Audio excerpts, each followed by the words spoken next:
Olá, 1h30, sejam bem-vindos ao Assembleia Agora, ao vivo do estúdio multimídia Pedro Carneiro Pereira. Aqui comigo, Christian Costa, Bárbara Escúcio, Martina Santos. Boa tarde, prazer fazer o programa junto com vocês, sejam bem-vindos.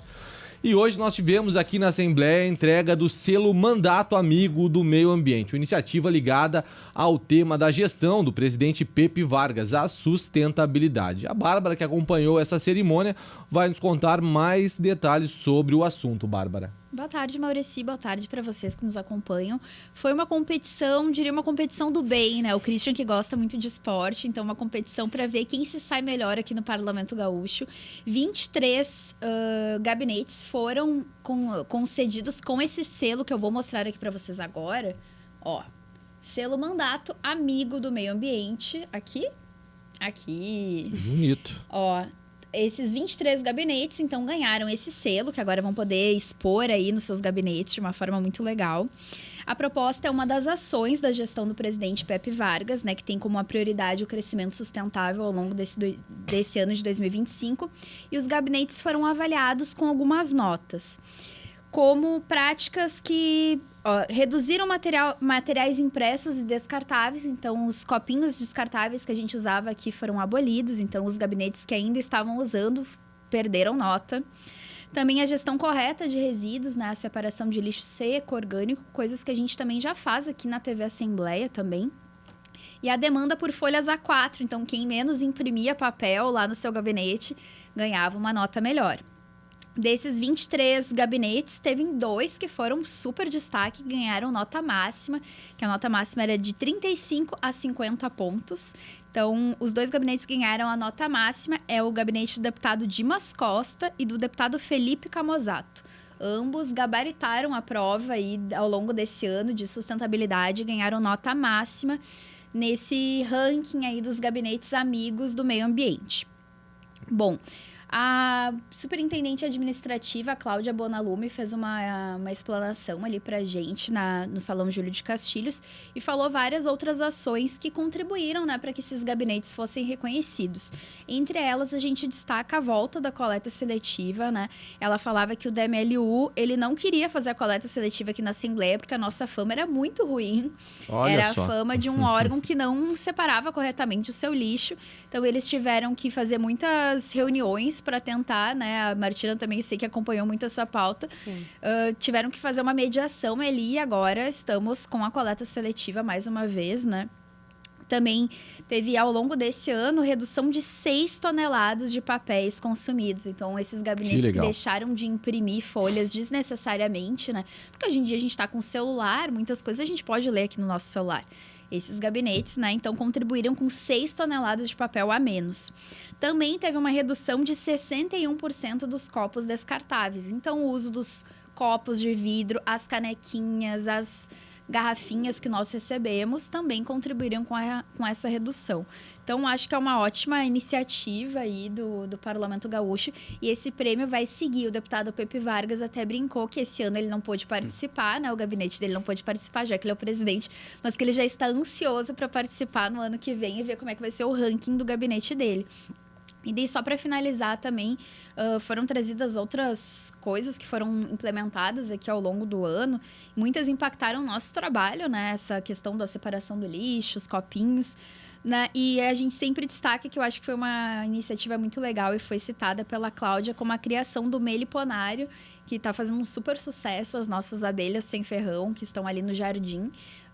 Diz que é um sucesso, Maurici, das escolas que vêm aqui. Todo mundo adora aquele espaço. Os deputados, os parlamentares dos outros países que vieram na semana passada, naquele evento que teve aqui na Assembleia, também ficaram encantados. Então, são iniciativas que foram implementadas nessa gestão, mas que se espera que siga nas próximas gestões. E ano que vem o selo, vou mostrar mais uma vez aqui para vocês. Vale o selo a pena, bonito. Mandato Amigo do Meio Ambiente vai seguir aqui e a gente vai ver essa competição saudável, né? Porque eu acho que todo mundo quer ser reconhecido, então uma competição saudável entre os gabinetes aí para ver quem vai ser o melhor gabinete, o gabinete mais amigo do meio ambiente. Que esse ano foi o deputado Dimas Costa e Felipe Camozato. E outros 21 deputados também foram agraciados e daí a lista completa eu trago no Jornal Assembleia de hoje. Maravilha, sem dúvida. Então, parabéns aos que participaram e também, né, a quem teve a iniciativa da ideia da gestão, um estímulo aí às iniciativas de sustentabilidade que se refletem em todos os setores, mas principalmente tem se refletido muito nos fenômenos climáticos, dos quais temos sido vítimas aqui de alguns deles, e hoje, inclusive, vale a pena a gente ressaltar aqui que nós estamos vivendo aí os efeitos de um ciclone extratropical que se formou sobre o estado ontem. Hoje ele está percorrendo o litoral e a previsão é de que durante a noite desta terça para quarta-feira nós tenhamos ventos aí próximos aos 100 km por hora, com muita chuva. Então, enaltecendo as iniciativas aí da nossa gestão atual sobre sustentabilidade, que elas permaneçam, como disse a Bárbara, e o alerta aí para todos os porto-alegrenses e gaúchos que tomem cuidado com os eventos que podem ainda nos atingir, Christian, na noite de hoje. Eu tô me sentindo meio mal com as minhas anotações, que eu tô com um monte de papel aqui, eu tô até afim de fazer um formatinho aqui pra dividir com ela. Cláudia... Pessoal, é só hoje, eu juro, tá? Não, a Cláudia até brincou que a gente tem o sistema EPRO, que tu consegue ver os projetos de lei ali no online, da disse, mas ainda tem gente que mesmo com o EPRO acaba imprimindo o que já está no EPRO.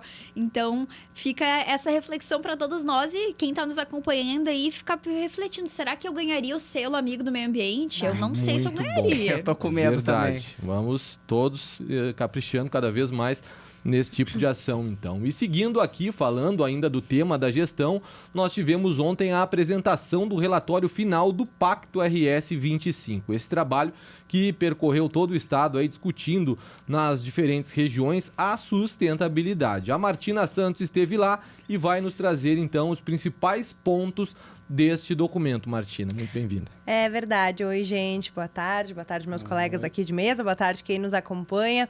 Exatamente. Ontem, inclusive, foram apresentadas algumas das estratégias que foram implementadas aqui na Assembleia Legislativa, já que a pauta desse ano era sustentabilidade, a gente tem que começar pela casa, né? Então, como a Bárbara citou, teve a distribuição dos kits, teve a coleta seletiva, separação, a campanha para diminuir o uso de papel. Então, tudo isso também foi apresentado antes de apresentar o relatório, porque, como foi dito ontem, a gente começando aqui é um propulsor, propulsiona ações, né? Então, os mandatos têm que começar com essas ideias para a gente conseguir fazer com que se espalhe para outros lugares. Mas ontem foi apresentado aqui do ladinho, no Salão Júlio de Castilhos, como vocês podem ver. Então, o relatório final do Pacto RS e as principais propostas votadas pela sociedade.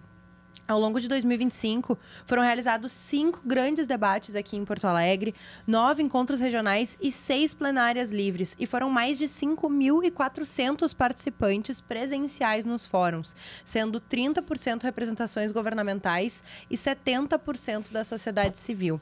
E entre esses mais de 5.000 participantes, foram 90 representantes de prefeituras, 57 de câmaras de vereadores, 16 de órgãos estaduais e 17 de órgãos federais, além de 455 professores e pesquisadores universitários. Eles também destacaram a importância de passar os eventos, os debates pela TV Assembleia, porque foram mais de 4.000 participações só durante as nossas transmissões. E durante o ano foi lançada a plataforma do Pacto RS e foram mais de 48.000 acessos vindo de 304 municípios gaúchos. Então, nesses 5 grandes debates que aconteceram aqui em Porto Alegre, tiveram diversos temas que foram abordados, que foram os eixos que guiaram esse grande tema da sustentabilidade. E dentro desses eixos, tem as propostas mais votadas dentro de cada eixo. Na realidade, foram 4 grandes debates. Teve um a mais, que foi com o Mia Couto, que foi sobre cultura, sustentabilidade e cultura. Então, não entrou dentro dos eixos das propostas. As mais votadas, ao todo, foram 175 propostas que a sociedade poderia votar. Tinha um pouquinho mais, eram 205, mas algumas eram muito parecidas, então eles acabaram fazendo uma migração, juntando tudo, então ficou 175 no total. No eixo transição ecológica, o destaque foi para a proibição do lançamento de efluentes da Corsã no Rio Tramandaí, com quase 6.000 votos. Foi a proposta mais votada de todo o pacto. Já em sustentabilidade, na indústria, comércio e serviços, a mais votada foi sobre investimento em transição e soberania energética. No eixo sustentabilidade na agricultura e pecuária, esse eixo foi debatido lá na Expo Inter. A proposta para o cancelamento definitivo do cadastro estadual e proibição do uso de herbicidas hormonais no Rio Grande do Sul foi a mais votada. E já em desigualdades sociais e regionais, o reconhecimento, regulamentação e financiamento das universidades comunitárias liderou com mais de 2.600 votos. Então, bastante, né, volume de votos, muita participação social. Esse foi o grande destaque. Ontem eles falaram várias vezes, tanto o presidente Pepe Vargas quanto os assessores do Fórum Democrático falaram quanto a participação social neste ano foi o grande destaque, todos, tanto nos encontros quanto na votação. Acho que o fato de ter essa plataforma onde as propostas podiam ficar cadastradas lá, podiam ficar armazenadas e as pessoas poderem participar de forma online, sugerir, fazer propostas através da plataforma, foi algo que trouxe a sociedade ainda mais para perto para poder fazer as suas escolhas, para poder fazer a sua votação, né? Maravilha, Martina. Mais uma iniciativa legal aí, né? Muito positiva da gestão. E que bom que teve esse engajamento, está tendo esse engajamento aí da nossa sociedade em torno do Pacto RS 25. E ontem também teve a última reunião da CPI, da CE Equatorial e IRGE, com a aprovação do relatório final. Uma reunião importante, mas não houve consenso entre os membros da Comissão Parlamentar de Inquérito. E a gente vai conversar agora com a Helena Moura, ela que acompanhou esses 4 meses de trabalho aí, né? O tempo que se estendeu essa CPI. E vamos saber com a Helena, então, como foi essa votação, Helena Moura. Boa tarde, Maureci, para ti e para todo mundo que nos acompanha aqui no Assembleia Agora. É isso mesmo, foram 120 dias de trabalho, 16 encontros entre reuniões e audiências públicas realizadas aqui na capital e também no interior do estado. Ontem, o deputado Marcos Vinícius, o relator da CPI, apresentou o relatório que foi aprovado com 9 votos favoráveis e 3 votos contrários. A análise técnica da comissão identificou fragilidades nos planos de contingência, falhas no atendimento durante os eventos climáticos, também problemas na supervisão de equipes terceirizadas, além de acidentes de trabalho e também a comunicação insuficiente com as prefeituras e com os consumidores. Com base no material reunido aí durante as investigações da CPI, o deputado Marcos Vinícius apresentou 3 propostas legislativas, que segundo ele são medidas práticas para melhorar o serviço ao consumidor. As novas propostas buscam proteger o consumidor, ampliar a transparência e prevenir falhas em futuros eventos extremos. O presidente da CPI, o deputado Miguel Rosseto, ele votou contra o relatório do deputado Marcos Vinícius porque ele considerou insuficiente o relatório. Ele apresentou um relatório paralelo, alegando que o texto oficial apenas descreve os problemas revelados ao longo das investigações da comissão, sem assumir posicionamento da comissão e transferindo as denúncias a outros órgãos para que retomem as apurações. No relatório alternativo, o deputado Miguel Rosseto pediu a cassação da concessão da CE Equatorial, citando má gestão e também descumprimento contratual. Maureci. Maravilha, então, Helena, obrigado pelas informações. Tá aí, portanto, várias fragilidades aí no serviço prestado pela RGE e CE Equatorial identificados no relatório final do deputado Marcos Vinícius, que foi aprovado, então, por 9 votos favoráveis e 3 votos contrários na reunião de ontem. Um tema importantíssimo aí que vem sido debatido nos últimos meses. E hoje de manhã nós tivemos apenas uma comissão com reunião na casa, né? A Comissão de Assuntos Municipais, que promoveu audiência pública para tratar da Estrada do Mar. A Martina esteve lá acompanhando as discussões e pode nos dizer, então, quais são os principais problemas que foram apontados nesse encontro, Martina. Exatamente. Então, hoje teve esse encontro.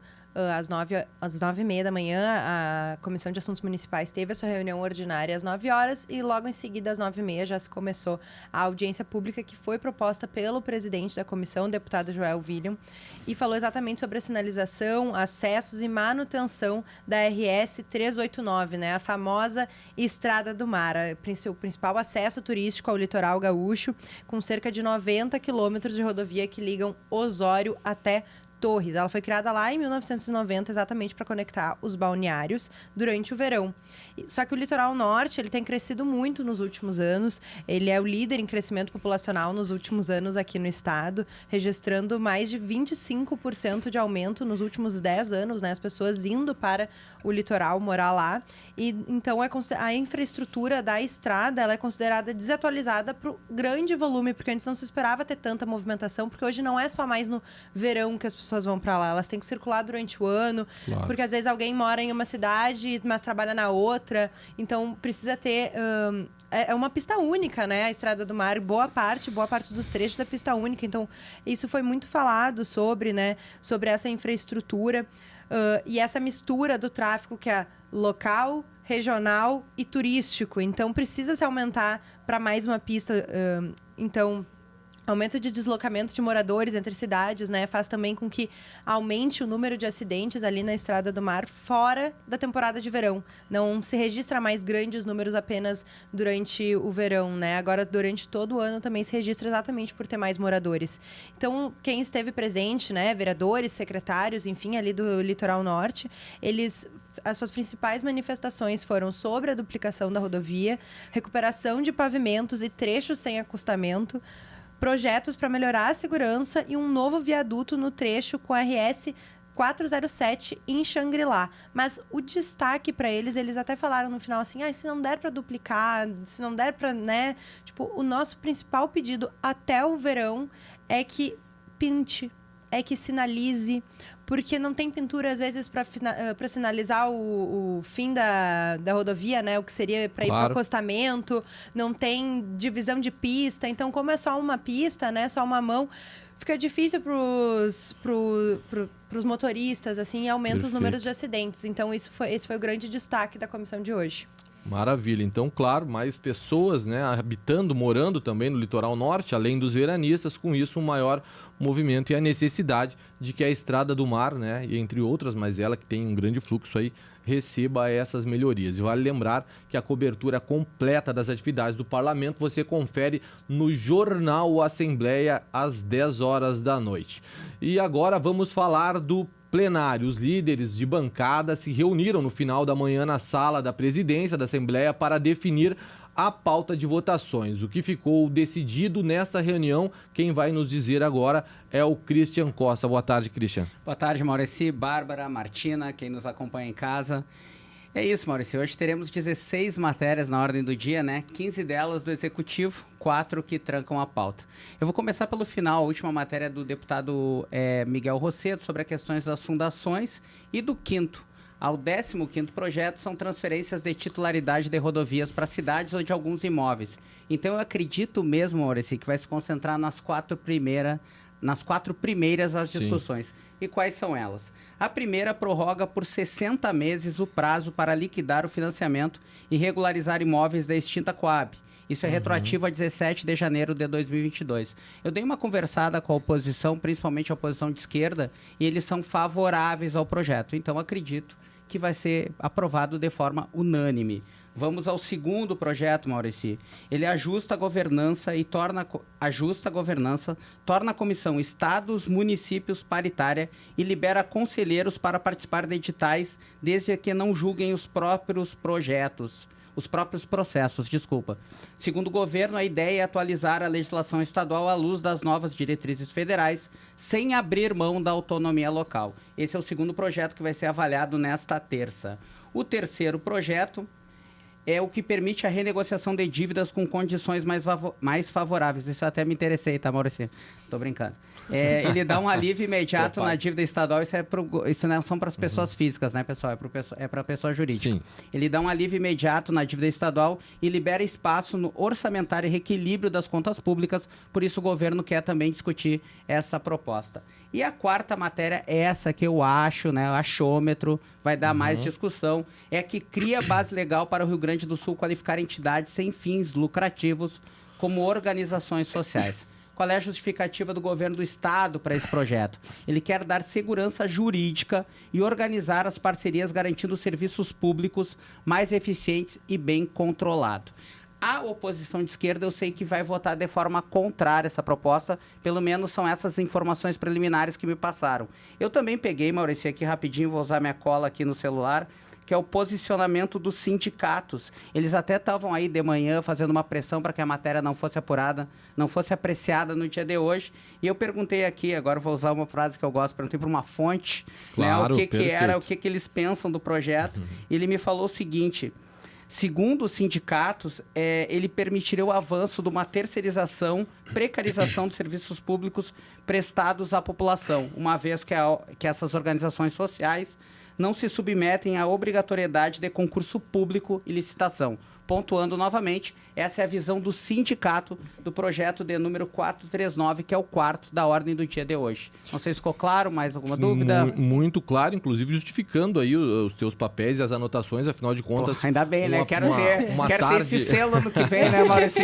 Já estou fazendo um lobby com a Bárbara aqui para ter esse selo. Não, vai ter que dar uma melhoradinha aí, mas já está no caminho e, claro, muitos projetos, né, brincadeiras à parte, muitos projetos a serem votados. E eu acho que o teu achômetro ele tá dentro, porque realmente das matérias que tu citaste aí são matérias que provavelmente devem, né, demandar um maior debate em torno delas. Agora, nós temos um convite muito especial para você que nos acompanha. Amanhã, o encerramento da temporada do Sarau do Solar no Teatro Simões Lopes Neto, aqui no multipalco do Teatro São Pedro, a partir das 8 horas da noite. Um show duplo vai reunir em uma noite especial o grupo instrumental Picumã e o espetáculo Falando de Amor, um tributo a Elise Tom, com a cantora e compositora Rhea Degas e o pianista Gustavo Zago, né? Ele que é pianista e diretor musical, Luiz Gustavo Zago.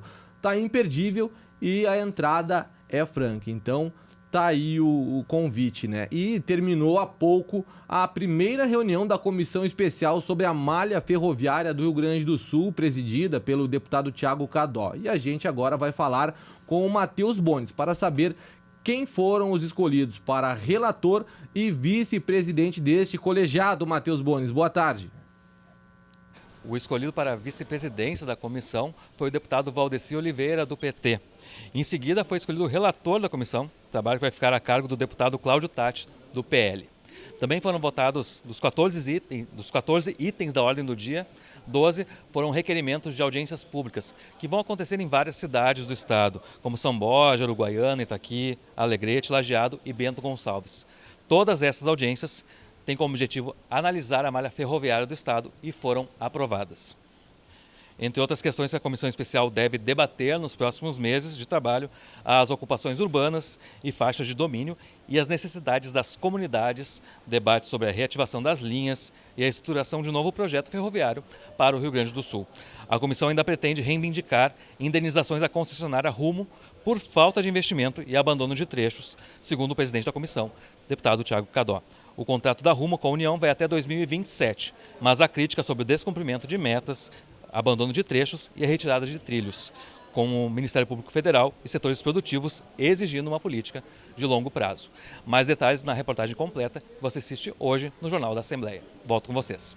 Obrigado, então, portanto, aí a participação do Matheus Bones, como me corrigiu a Bárbara aqui, eu tinha mencionado errado aqui o sobrenome do Matheus, né? E nesta terça-feira, um dia que está bem movimentado aqui no Parlamento, nós tivemos a instalação da Frente Parlamentar em Defesa e Valorização da Juventude Rural, presidida pelo deputado Elton Weber, e entrega da Medalha do Mérito Farroupilha, aí, a mais alta honraria do Parlamento Gaúcho, para João Lucas Melo Brasil, uma iniciativa do deputado Sérgio Pérez. Todas essas matérias você confere no Jornal Assembleia, logo mais às 10 horas da noite. E vamos ver o que ainda temos na programação da Assembleia Legislativa nesta semana, na agenda que nós temos aqui na tela. Na quarta-feira, a Comissão de Cidadania e Direitos Humanos realiza reunião ordinária às 9 horas da manhã no Espaço da Convergência, deputado Adão Preto Filho. A Comissão de Saúde e Meio Ambiente realiza uma audiência pública híbrida às 10h15 para debater os impactos do encerramento das emergências psiquiátricas do IAPI e PACS e debater sobre o fechamento de serviços de emergência psiquiátrica em Porto Alegre e seus reflexos no serviço de saúde mental no Rio Grande do Sul. Este evento deve acontecer na sala Alberto Pasqualini. Ainda Na quarta-feira, a Comissão de Economia, Trabalho, Desenvolvimento Sustentável e Turismo realiza às 9 horas da manhã a sua reunião ordinária e às 10h30 uma audiência pública para debater processo que tramita no Tribunal de Contas do Estado a respeito da concessão do Bloco 2 de rodovias.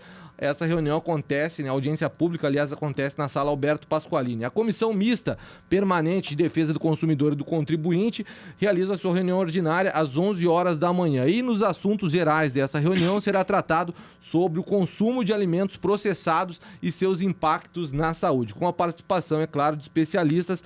A reunião que acontece na sala Salzano Vieira da Cunha, terceiro andar do Palácio Piratini. Vamos ver se a gente ainda temos eventos na quarta-feira. A Comissão Mista Permanente do Mercosul e Assuntos Internacionais realiza a reunião ordinária híbrida às 11 horas da manhã na sala Maurício Cardoso, quarto andar. E uma homenagem também está prevista, uma homenagem aos 130 anos do jornal Correio do Povo. Deve acontecer às 11 horas desta quarta-feira no Salão Júlio de Castilhos. Também teremos a sessão especial pública às 14 horas, 14h, apresentação do relatório anual de 2025 da Defensoria Pública do Rio Grande do Sul, e essa sessão vai acontecer no plenário 20 de setembro.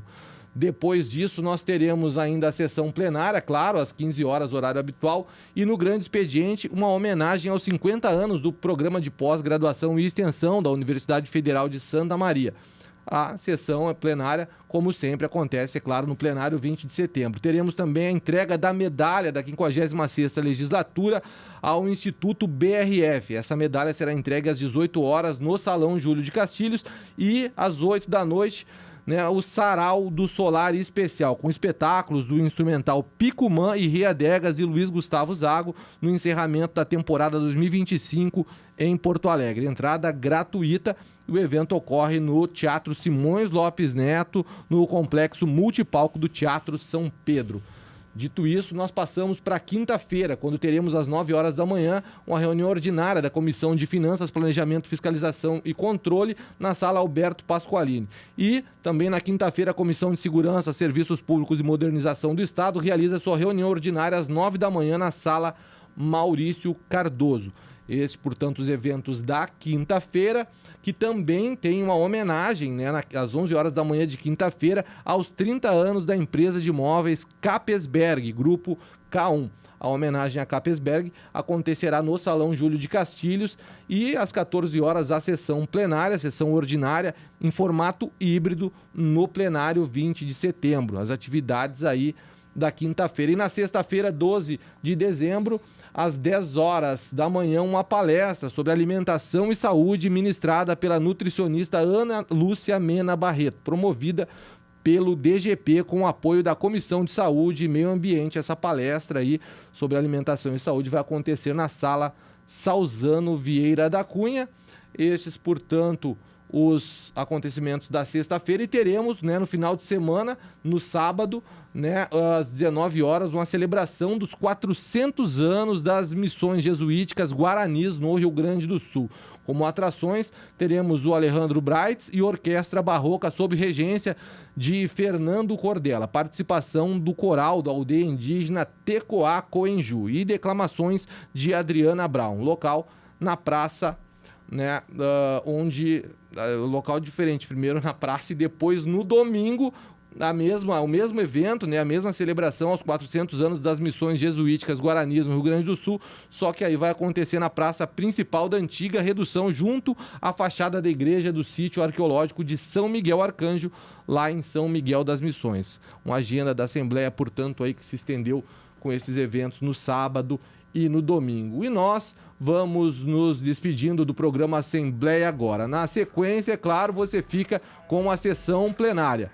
E quem nos traz este evento, como sempre, a Ene Figueiredo e o Franco Carra, direto ali do plenário da Assembleia Legislativa. Nós agradecemos a sua companhia, muito obrigado pela sua audiência e até a próxima edição. Tchau.